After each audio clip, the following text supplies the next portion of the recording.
क्या आप जानते हैं कि अंग्रेजों के खिलाफ लड़ाई लड़ने वाला पहला शख्स एक मुसलमान था। मुसलमानों ने ही भारत की आज़ादी के लिए सबसे पहले हथियार उठाए। अंग्रेजों भारत छोड़ो का नारा देने वाला शख्स भी एक मुसलमान था। मुंबई में पैदा होने वाले यूसुफ मेहर अली ने ही 1942 में सबसे पहले इस नारे का प्रयोग किया। साइमन गो बैक का नारा भी यूसुफ मेहर अली ने दिया था। बहुत कम लोग जानते हैं कि मुसलमानों ने ही असहयोग आंदोलन की शुरुआत की थी। 1920 में खिलाफत आंदोलन के दौरान मोहम्मद अली जौहर और मौलाना अबुल कलाम आजाद ने सबसे पहले अंग्रेजी सामान का बहिष्कार करने की रणनीति बनाई, जो कुछ ही दिनों में पूरे भारत में फैल गई। असहयोग आंदोलन में मुसलमानों ने बढ़ चढ़कर हिस्सा लिया। भारत के सबसे बड़े शुगर व्यापारी हाजी सबू सिद्दीक ने अपनी शुगर फैक्ट्री पूरी तरह बंद कर दी। ये फैक्ट्री इतनी बड़ी थी कि इसके द्वारा बनाई गई शुगर पूरे इंग्लैंड में इस्तेमाल की जाती थी। बहुत कम लोग जानते हैं कि बाटा कंपनी भी मुसलमानों की थी, जिसे असहयोग आंदोलन के दौरान एक अंग्रेज ने खरीद लिया था। मुसलमानों ने इस आंदोलन के समर्थन में अपना सब कुछ कुर्बान कर दिया। आपको ये जानकर शायद हैरानी हो कि भगत सिंह का केस लड़ने वाला शख्स भी एक मुसलमान था। बैरिस्टर आसिफ अली ने भगत सिंह का केस तब लड़ा जब कोई भगत सिंह का साथ देने को तैयार नहीं था। अगर शोभा सिंह ने भगत सिंह के खिलाफ गवाही न दी होती तो भगत सिंह फांसी के फंदे पर चढ़ने से बच जाते। इंकलाब जिंदाबाद का नारा देने वाले हसरत मोहानी भी एक मुसलमान थे। उन्होंने ही भारत की आज़ादी की रूपरेखा तैयार की थी। इतिहासकारों के मुताबिक 1857 में होने वाले विद्रोह में 50,000 से अधिक उलमाओं को फांसी दी गई और लाखों मुसलमान सरेआम कत्ल कर दिए गए। 1857 में दिल्ली से लेकर कलकत्ता की रोड पर कोई ऐसा पेड़ नहीं था जिस पर मुस्लिम उलमाओं की लाशें न टंगी हों। मुसलमानों ने ही भारत की आज़ादी के लिए पहली जंग लड़ी। मैसूर के सुल्तान हैदर अली और उसके बेटे टीपू भारत की आज़ादी के लिए शहीद होने वाले पहले शासक थे। मशहूर क्रांतिकारी अशफाकुल्ला खान सबसे कम उम्र में फांसी पाने वाले भारत के पहले व्यक्ति थे। औरंगजेब के शासनकाल में अंग्रेज कभी भारत में दाखिल न हो सके। बहुत कम लोग जानते हैं कि जय हिंद का नारा एक मुसलमान आबिद हसन सफानी ने दिया था। ये नारा आज भी भारतीय सेना और शासकीय प्रणाली में सम्मान स्वरूप इस्तेमाल किया जाता है। तिरंगे का निर्माण करने वाली सुरैया तैयब जी भी एक मुसलमान थी। उन्होंने ही भारत के राष्ट्रीय ध्वज को वर्तमान रूप दिया था। हैदराबाद में जन्मी सुरैया तैयब जी के जरिए बनाया गया तिरंगा आज भी पूरे भारत में लहरा रहा है। मुसलमानों ने भारत के लिए जो किया वो आज तक कोई नहीं कर पाया।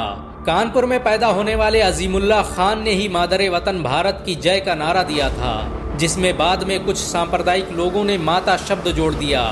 आपको ये जानकर शायद हैरानी हो कि भारत का पहला राष्ट्रीय गीत अजीमुल्ला खान ने ही लिखा था। बहुत कम लोग जानते हैं कि मौलाना कासिम नानोतवी ने दारुल उलूम देवबंद की स्थापना अंग्रेजों को भारत से निकालने के लिए की थी।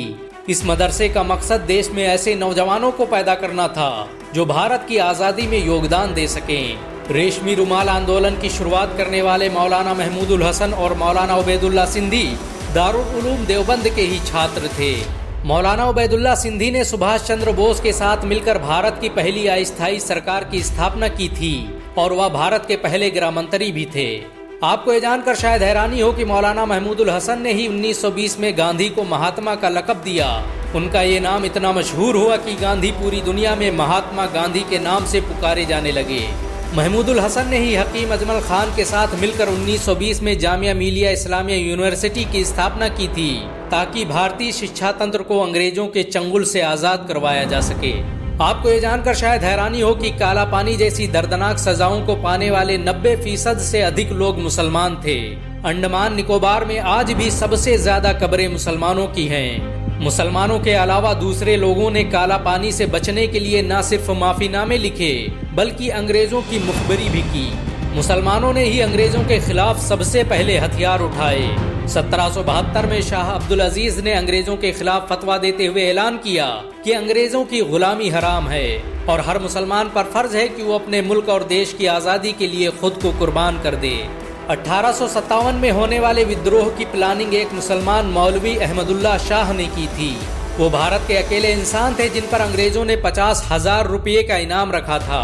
ये रकम इतनी बड़ी थी कि राजा जगन्नाथ ने पैसों की लालच में आकर अहमदुल्ला शाह अब्दाली की मुखबरी कर दी और अंग्रेजों ने उन्हें शहीद कर दिया।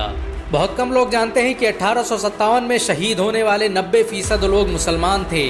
जालियांवाला बाग में जनरल डायर की गोलियों का निशाना बनने वाले अधिकतर लोग मुसलमान थे। भारत की आज़ादी का नेतृत्व करने वाले संगठन इंडियन नेशनल कांग्रेस के 9 से अधिक प्रेसिडेंट मुसलमान रहे। गांधी जी ने अफ्रीका में जहां वकालत की पढ़ाई की, वो कॉलेज भी एक भारतीय मुसलमान का था और वह जब भारत आए तो उन्होंने आज़ादी के लिए अली ब्रदर्स के साथ काम करना शुरू किया, जो कि मुसलमान थे। बहुत कम लोग जानते हैं कि 1921 में केरल के मुसलमानों द्वारा अंग्रेजों के खिलाफ लड़ी गई जंग में 3000 से अधिक मुसलमान शहीद हुए और 50,000 मुसलमानों को जेल में कैद कर दिया गया। ये आंदोलन मोपला मुस्लिम आंदोलन के नाम से जाना जाता है। 1942 में शुरू हुए भारत छोड़ो आंदोलन की रूपरेखा मौलाना अबुल कलाम आजाद ने तैयार की थी। संविधान निर्माता डॉक्टर भीमराव अंबेडकर को पहचान दिलाने में मुसलमानों का बड़ा योगदान रहा। 1946 में जब भीमराव अंबेडकर दलित होने की वजह से इलेक्शन हार गए तो बंगाल मुस्लिम लीग ने उन्हें मुस्लिम इलाकों से इलेक्शन लड़ने की दावत दी। इस तरह भीमराव अंबेडकर संविधान सभा का हिस्सा बन सके। अगर मुसलमान भीमराव अंबेडकर को इलेक्शन न जिताते तो उन्हें कभी भारत का संविधान लिखने का मौका न मिलता। भारत की आज़ादी के लिए सबसे ज्यादा लेख, शायरी, गीत और किताबें मुसलमानों ने ही लिखी। अल्लामा इकबाल के जरिए लिखा गया सारे जहां से अच्छा आज पूरे भारत में गाया जाता है। देश के लिए शहीद होने वाला पहला पत्रकार मौलाना मीर बाकर एक मुसलमान था। भारत की आज़ादी के लिए मुस्लिम राजाओं और महाराजाओं ने अपने खजाने खोल दिए। कोलकाता के हाजी उस्मान सईद ने अपना सब कुछ भारत की आज़ादी के लिए कुर्बान कर दिया। हाजी उस्मान की अमीरी का अंदाजा इसी बात से लगाया जा सकता है कि 1920 तक कोलकाता में बनने वाला हर स्कूल और हर बड़ी बिल्डिंग उन्हीं की थी। कोलकाता के पहले सुपर स्टोर कैश बाजार की बुनियाद हाजी सईद ने ही रखी थी, लेकिन बाद में उन्होंने अपनी सारी दौलत देश को दान कर दी और खुद एक किराए के घर में रहने लगे। अमीर हमजा और यूसुफ हबीब मरफानी जैसे मुसलमानों ने अपनी अरबों रुपये की संपत्ति देश की आज़ादी के लिए दान कर दी। सुभाष चंद्र बोस द्वारा अफगानिस्तान में स्थापित की गई सरकार में 9 में से 5 मंत्री मुसलमान थे। भारत की आज़ादी के लिए देश भर में मौजूद मस्जिदों को किले की तरह इस्तेमाल किया गया। इन मस्जिदों में सुबह शाम हर वक्त भारत की आज़ादी के लिए ऐलान हुआ करते थे। आज़ादी के वक्त कोई मस्जिद ऐसी नहीं थी जिसकी दीवारों पर मुसलमानों का खून न लगा हो। इन सब के अलावा करोड़ों ऐसे मुसलमान हैं जिन्होंने भारत की आज़ादी और उसकी अस्मिता के लिए अपना सब कुछ कुर्बान कर दिया। सच तो ये है कि भारत की आज़ादी मुसलमानों के बगैर मुमकिन न थी। अंग्रेज कहा करते थे कि अगर मुसलमान न होते तो हम आज भी भारत पर राज कर रहे होते। अगर एक भारतीय मुसलमान होने के नाते आपको गर्व महसूस हुआ हो तो इस वीडियो को लाइक और शेयर ज़रूर करें। ऐसी और वीडियो को देखने के लिए हमारे चैनल को सब्सक्राइब करें, घंटा ज़रूर दबाएं।